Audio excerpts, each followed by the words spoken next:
Hello and welcome to the first video in our new series, part of the Up and Running with PHPP, the Passive House Planning Package, version 9.7 IP units. I'm Ed May of Building Type, and I'm glad to be back with you. So in this video series, we're going to continue our in-depth look at the building systems, which of course we began in the last video series when we were looking at fresh air ventilation. In this case, we're going to pick up mostly right where we left off and start to model out our building's domestic hot water system and building appliances. So let's jump right in. Now, before we actually get into the meat of modeling domestic hot water, let's just talk for a minute about what we have been modeling so far and where we're going to be headed over the next series of videos. So we have gone through in quite a bit of depth all of the procedures and inputs for modeling the so-called energy demand of the building. That is, we've modeled all the surfaces and the airflows and the U values and the boundary conditions and on and on and on. And all of that is important. And that's being used to determine how much heating energy in winter and cooling energy in summer our building needs in order to be comfortable, in order to maintain some interior set point. We might call that by a couple of different names. Maybe we would call that the energy demand, heating energy demand for winter and cooling energy demand for summer. In the PHPP, we would typically see it referred to as the end energy, END, the end energy. This is the energy which is needed by your building in order to maintain comfortable and healthy conditions. However, so far, we have not at all touched on how that energy actually gets into your building. We're going to need to start to model out that piece of the equation. And the reason we want to do that is for at least a few different purposes. So first of all, if we're interested in the so-called site energy of our building, that is, if we want to project, anticipate, model, how much money am I going to spend on energy? The energy demand is an important first step, but it's just that, it's just a first step. I then need to understand how and where that energy is flowing or being put into our building or taken out of our building. How efficient is the equipment that I'm using in my building at delivering heating energy and taking energy out of the building in cooling mode? So how effective, how efficient is that equipment? And I would need to know those efficiencies, both of the equipment pieces themselves and the distribution systems, in order to turn or translate that energy demand into a site or a purchased energy. And if I was, as I said, interested in energy cost, that might be a really important conversion or calculation to make. Now in the PHPP and in the context of Passive House certification, that's actually only one sort of interim step. So we are asked as Passive House consultants and for Passive House certification to do a further subsequent calculation where we take that site energy. In the PHPP, you often see it referred to as final energy. We take that site energy and we actually translate it into a so-called source energy, or in the PHPP, you'll see it referred to as the primary energy. And in that calculation, we have to take account of the specific fuel types being used by our equipment in our location and the specific fuel loss factors or efficiency factors for our particular region. So we need to first of all figure out how much energy our building needs. Then we need to figure out how much energy our building is going to consume from the utility grid in order to deliver that energy. And then we need to trace that energy all the way back to its source and attempt to take into account the additional losses and inefficiencies of that generation and transmission source, all of the transformations of energy that happen along that route. So three different sort of modes or three different types of energy here that we're asked to assess. And we might look at them for different reasons. So for passive house certification, we're going to focus mostly on the energy demand questions and on the source or primary energy questions. But the site energy is an important interim step. We can't calculate source energy without calculating site energy. And of course, for passive house certification, we're going to have limits on both the energy demand. So we have limits on how much energy our building can need, and we're going to have limits on the source energy consumption of our buildings. We're going to have additional or parallel limits on how much source energy our building can consume. Which of course begs the question, well, how do we calculate that source energy? And it's relatively straightforward, if kind of long, so there's a lot of pieces to the calculation, but it's not terribly difficult. In order to calculate the total primary or source energy demand for our building, we first need to know how much heating energy our building needs. So that's the heating energy demand. We then calculate the site energy required for heating, and we multiply that by the heating fuel factor. We would do the same thing for cooling. We would first figure out how much cooling energy our building needs. Then we would calculate the site cooling energy based on the efficiencies of the equipment in our building, and then multiply that by a cooling fuel factor, an efficiency factor for the specific fuel that we're using for cooling in our building. It's the same thing for domestic hot water and all of our other additional household energy consumption sectors, whether we're talking about cooking or refrigerators, lighting energy, miscellaneous electrical appliances, etc., etc. All of those elements are going to be factored back to their source by some fuel factor. And then we're just going to sum up, we're just going to total up all of those factored energy consumption areas. And that's going to yield a total primary or source energy demand for our building. And again, that has to be under some limit for our building. Now, where do these heating and cooling and domestic hot water fuel factors come from? And how do we do the calculations? We'll come back to that in later sessions when we look at primary energy and primary energy renewable in more depth. But suffice to say that those are all built into the PHPP, and we'll talk a little bit about where you can learn more about those if you want to. But by and large, this is all going to be done automatically in the PHPP based on our region or our climate zone. But for our purposes, what we want to focus on now is the domestic hot water and the household energy. So far, we've been looking at heating energy and cooling energy demands. And as I said, now we want to turn our attention to hot water and household energy. So we want to start to tease those apart and look at how we're going to calculate those. Those are obviously going to be really important pieces of our total source or primary energy demand. Heating's important, cooling's important, but domestic hot water and household energy are also important. And we have not looked at those at all yet. And so let's turn our attention towards those in this case. And let's start by looking at domestic hot water. So domestic hot water, all of the hot water that's used for bathing and cooking and hand washing and all the other things that we like to do with hot water in our buildings. It's going to be a critically important piece of a passive house. In fact, in most passive house buildings, hot water is, maybe not most, but in many passive house buildings, hot water is actually the single largest energy consuming sector once you've driven those heating and cooling energy demand numbers down to very, very low levels. What you're left with is, in most cases, most residential cases, a lot of hot water energy consumption. And so it's going to be a really important piece of the puzzle for us to understand and to model correctly. Okay, well, so how do we calculate the domestic hot water energy of our building? Well, the domestic hot water energy of our building in the PHPP is going to be made up of three primary areas. There's a couple of additional pieces that we could talk about. There's some nuance to this, but by and large, what we can say is there's three primary areas that we need to model in order to properly assess the total domestic hot water energy that we're going to use in a building.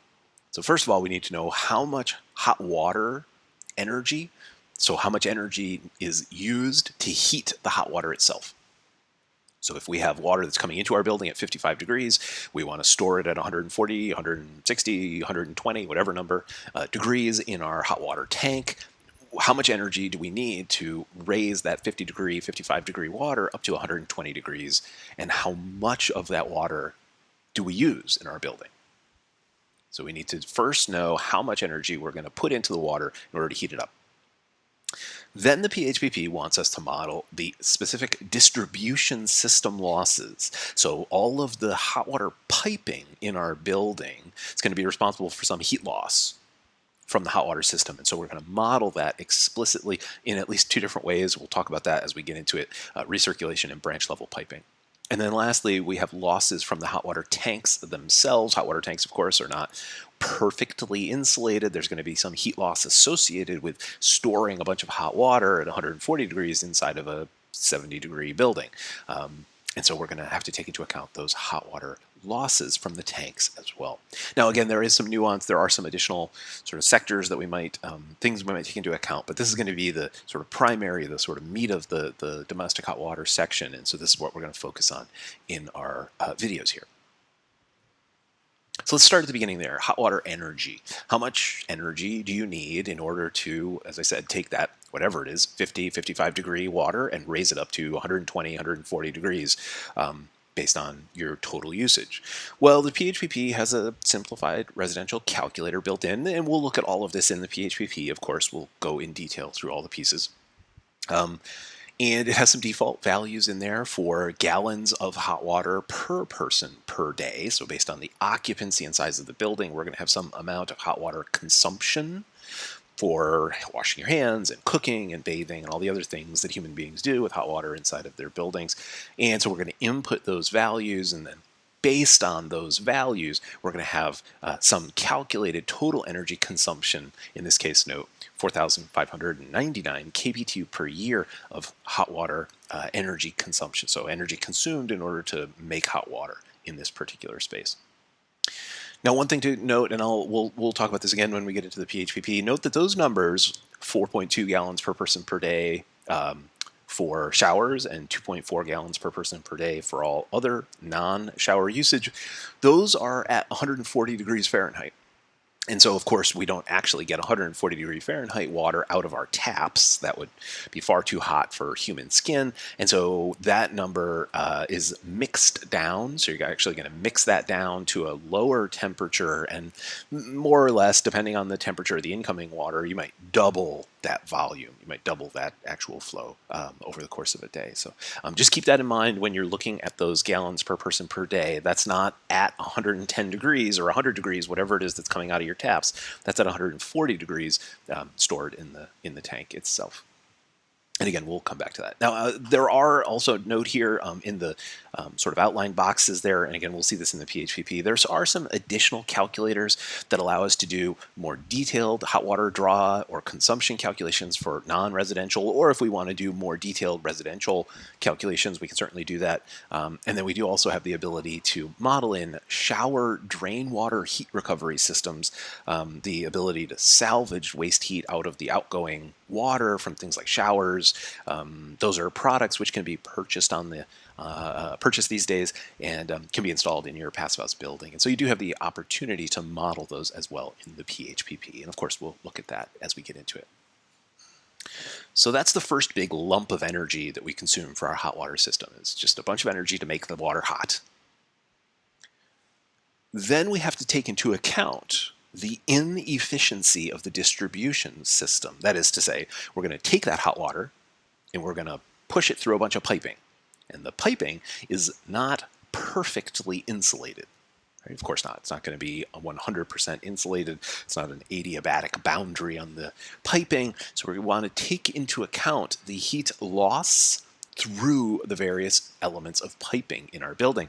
And the way that the PHPP is going to work is it's going to ask us to model out two different sectors or areas of hot water piping.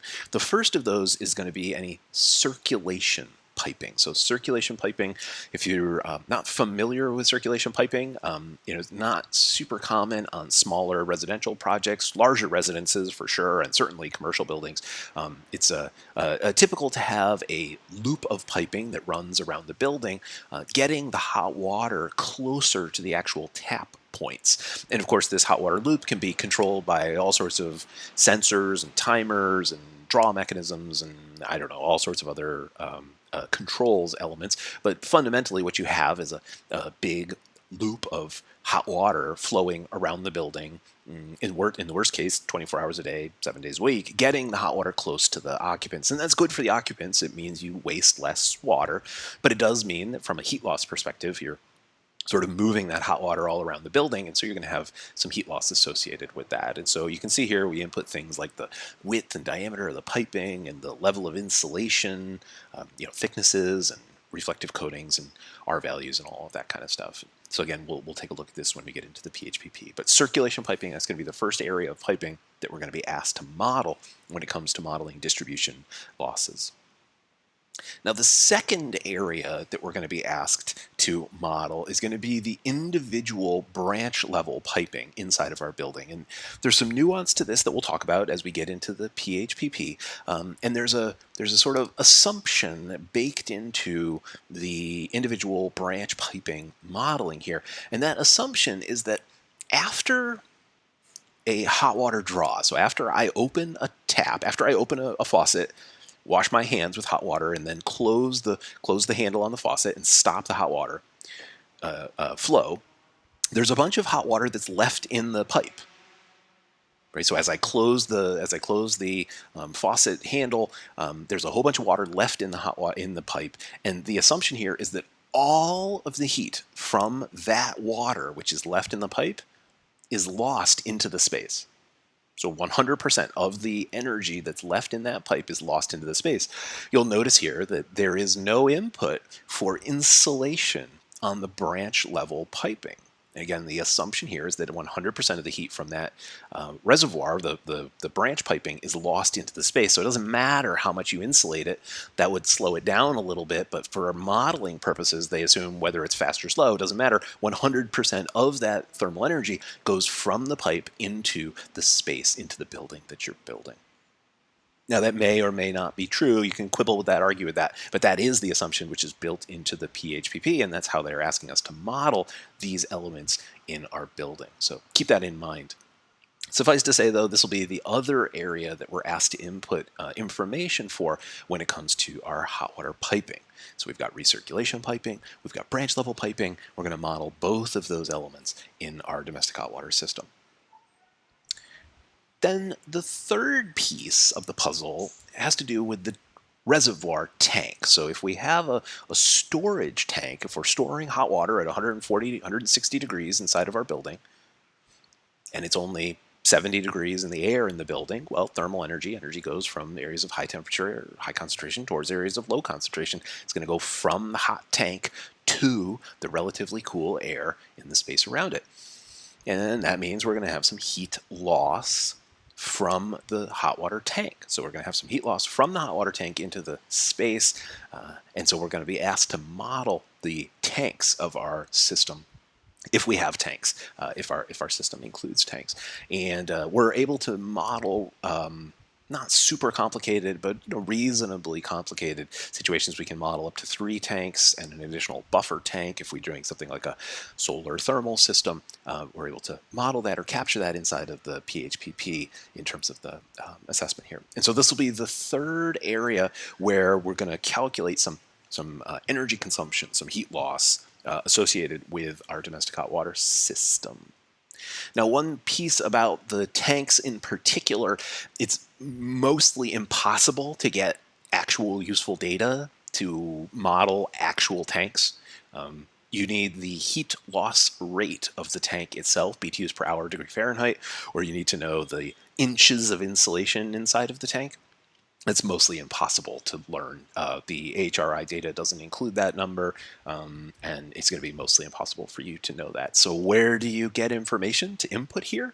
You're going to use the defaults that are built into or in the PHPP manual or you're going to ask your certifier. There's virtually nothing that I know of that you can do as a practitioner. There are some calculators out there. Certain certifiers have their own kind of side calculators to do some of this stuff, but ask your specific certifier if you want to model that nuance. Otherwise, just use the defaults that are in the PHPP manual, which is pretty much what we do because, as I said, it's basically impossible to get this data from suppliers, at least as far as I know or as far as my experience has been. And certainly the AHRI data does not include this information, unfortunately. And then the very last piece that we're going to model, and this doesn't really have to do with hot water, but it is related to plumbing systems, is that we are going to, of course, also at this point model in our plumbing stack vents and the associated heat losses with those elements. So while we're modeling out our plumbing system and we're sort of figuring out all of the piping related areas, this is typically the time that we would model in those plumbing stack vent losses. So a plumbing vent is going to be open to the outdoors in a typical residential application, and there's going to be heat loss associated with those stack vents. Unfortunately, there is not a good calculator built into the PHPP version 9.7, and so the best we can do is we can go to the PHI's website to the additional tools section, and PHI has built a tool to allow us to do this, but it is a separate Excel calculator. It is not currently built into version 9.7. We hope, of course, that it'll be built into version 10 when we see version 10, but for the time being, the best we can do is go download this additional calculator from the PHI website and use it to calculate the heat loss associated with these stack vents. And we'll take a look at that briefly as we get into the actual modeling. But just as a preview, there's no magic here. You're going to model the size of your stack vents and the heat loss associated with them, and you're going to end up with a psi value for those elements. That'll get modeled we'll go back and model that in the areas worksheet, the same place that we put in all of our other thermal bridge elements. So we will go ahead and model this in as well. So this will be an important piece for us to take account of. So quite a few elements for us to model in for our domestic hot water system. And then, of course, we'll have our appliances as well. We'll look at all of that as we get into the PHPP. So in the next video, when we come back, we will turn our attention back to the PHPP itself, and we'll start modeling out an actual hot water system for our example building.